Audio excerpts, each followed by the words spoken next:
I just wanted to understand, like, what kind of a different HR available in different industries, because commonly when we think about it's just a HR where he call for an interview, that's all.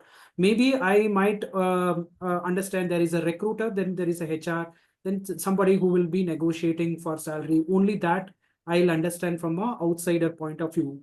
So is there any difference from each industry? Let's say there is a BPO company, there is an e-commerce company, there is a manufacturing company where they say factory HR, plant HR kind of things. So what is the kind of different HRs is available and what exactly they do? Can you throw some light on this, please? Yeah, surely, yes. I think rather than understanding one thing, uh, how different industry have a different HR, I would say the core of HR remains the same motivational pyramid that we have, Maslow's Mm, pyramid of need. And as Tanmay said rightly, that the self-awareness of HR has to be at the peak because why, you don't know what you're entering into. okay. If you're not judging like which industry you're getting into, at what stage of product life cycle that particular company is in, which growth stage, Mm, which maturity stage that company is in, and what is being thrown at an HR role is totally different mm, from a person who is coming from a background of 5 years, 10 years, or 15 years, or 20 years, whichever company you have might worked in past. Being in HR, as I told you, that it has a very big dynamic element to it because we are dealing directly with human beings. Every 5 years, 10 years, we can take own audit of our own selves. Our thoughts are changing every 5 minutes. How we are going to deal with people who are sitting into management position, how we are dealing with going to people who are sitting into executional role and support role, all those we have to collaborate together and make that as one, one lens. And that is where the major challenge comes in. I think Tanmay is rightly spot on that the leadership, how much you are exposed, how much you are exposed to avenues where this mm, kind of facets are developed. So when you ask this question that what are different kind of roles that are there into HR, the core remains the same. I think the okay. approach, the facets that would come up with how you're going to get, frictioned with the entire exposure of the events that would happen in your life as an HR, because every HR in every company would have a different journey, different milestones altogether. And when you say there are core, when we say that, okay, this is a TA, okay, now this is a compliance officer, this is a comp officer, this is a comp department, this is a IR department. Now these are like five department, five functions, L&D department. So these are the like five functions that are working in the background. These are the core. But within those, there are n number of things, and now adding up AI into that particular equation, it has really I think it has really the spectrum has been like fragmented now. It has Okay. really gone into a such a kind of fragmentation that we are as an HR, and I can challenge anybody over here, 20 years, 25 years old of experience into it. We are not able to pinpoint what kind of role we want to evolve into as an HR. Very few of us can have that kind of visibility because Mm, with the dynamism that we are working on, with the kind of area that you're working on, and as I told you, five areas that are there: TA, learning and development, IR, comp and ben, and there is one thing that is like employee experience. Now that is what also coming in a lot mm, with this particular part, because we have to see in all those facets are there. Now, like for example, if I want to take the new role that is coming up in play is people analytical specialist. Now, mm, this can be, and he can be into industry like tech, BFSI, or healthcare or retail, where he is dealing with data-driven performance and engagement and retention. So, okay, why this matter? Because now data is the new currency in HR. That is what we can understand. Okay, decisions are no longer taken on gut feelings. We are not taking any decision on gut feelings. The second role that I want to talk about, like if I want to talk, which would be universal, it is like employee experience designer. That is something that is okay. coming in. So when I see that this is the evolution apart from the four core functions, this is something that the evolution of those particular functions would happen. So a person who would working on that particular part supposed to be exposed to multiple levels, or it can create a niche that is there. So for example, focusing designing end-to-end employee journey with tech plus empathy. Now we have this particular part like, okay, there is a tech, but we are less of empathy. Then the entire purpose of that particular tech is lost. If we have a policy, as I told earlier, that if you don't have a policy of inclusion, and we have a policy of inclusion, but we don't have staircase built for, handicapped people. So your infrastructure is lacking, is deficient in that. If you don't have an attendant for if you are observing inclusion in terms of handicapped people on board, but if you don't have an attendant who can take those particular handicapped person to washrooms, and that particular person is dedicated to them, then we are having such a kind of a myopic view towards a policy. Okay, when we had this particular practice in one of my last company, that we used to onboard mothers after maternity break after 5 years, and it was a noble cause, very noble cause, to get people, women on board. And definitely there are a number of business strategy behind it, but getting them on board, the tempo is lost, the skill set gap is there. Overall, the absorption and the mindset that we have talked about, like, David talked about the mindset. That mindset is missing a lot. That kind of absorption and coaching. Are we having a coach? Manager plus coaching active skill sets are there or not? Are we equipping our managers who want to observe those particular people after 5 years?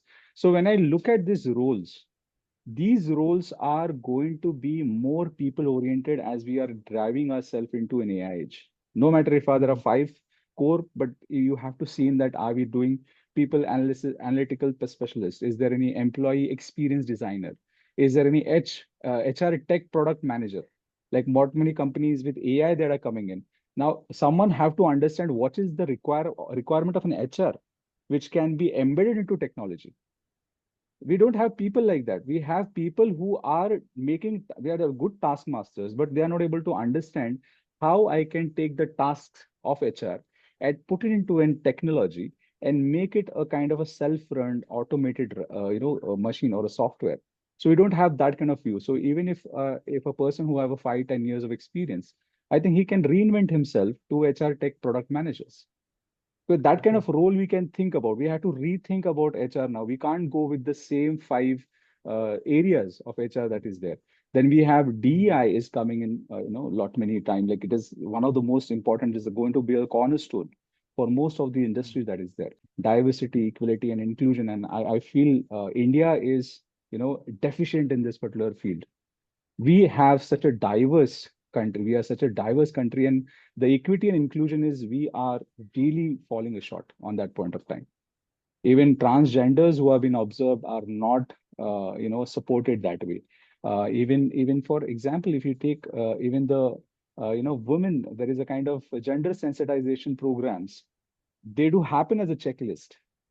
But when it comes to a conversation, we have a coffee conversation or we have a private WhatsApp group, there is a very exploitative kind of a mentality that has been exposed over there. Not many things. Even for example, like a posh, I'm a certified posh trainer. So when I have this particular, sessions within the organization, and they say that, what do you think? Is this particular law a discriminatory law? And I say, yes, it is a bias law. Women are given far more credibility in this law, and men are this is a discriminatory law, because we have to have that kind of setup. We can't have equality done everywhere. Now, why I'm saying this, because when you are into DEI rules, you have to understand that what law talks about. We say compliance is there, workman compensation is there, maternity benefits are there, POSH Act is there. We are not understanding the human element about it. We just know that, okay, there is a panel. This is the show cause notice. This is how the nature of law would unfold. This is how the inquiry would take place. But what would be the effect? Psychological effect. Are we making psychological safe environment already as a prerequisite for that post law to fit in that particular organization? So are we really looking? Sorry to interrupt here. The context is more towards roles of HR in different industries. Let me say, like I'm a fresher, or I'm into a different domain. Like which industry has? I will be thinking like which industry has a fancy HR, wherein I have a lot more respect, right? If I go to manpower or staffing agency, I will be looking at a low quality HR profile. But if I go to a Flipkart and Amazon and something other companies, or even IT companies for that matter, I will say I will walk with a different ego altogether. So I mean, which industry has that kind of a flavor of a fanciness, maybe in your opinion, or anybody else also can share after Jagtap on what exactly these roles carry, and what kind of differentiations are there? That's the focus which I wanted to understand from you with your past experiences. Surely, surely. I think the tech industry, IT industry is where we are like focusing around. We can say that this is the industry where all the whistles and bells are there, wherein they are actually working with people or employees which have a lot of gray matter. Okay.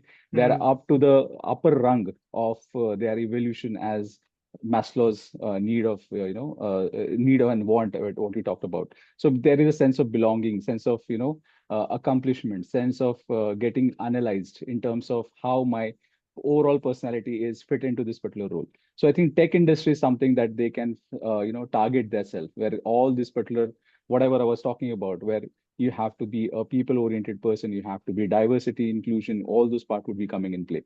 Wherein healthcare industry is also one of the industry which has a lot of aspects of the bells and whistles that I was talking about. Like there are like high emotional, high stake environment that is there. So if you are if you want to be in those particular environment which talks to the cerebral part of the brain of an employee, this is where our students who are aspire to become a kind of an HR partner into mental well-being of an employee, which would derive engagement through trust. Okay, not through systems, but through trust. That is something that I'm focusing on more, because when I was working for 14 years into HR in the domain, and I felt like HR are far more dry than any other organization or department is there, because we talk ourselves as a human resource department, but we are just resource department. We don't have the human element over here. We are just resourcing people. You're putting into that system. We are just churning them out of that particular. And the life cycle is nothing but, I feel it is like an exploitative cycle after a certain point of time. We are somewhere not making it as a human experience. And I think with the AI, definitely that is going to be in play.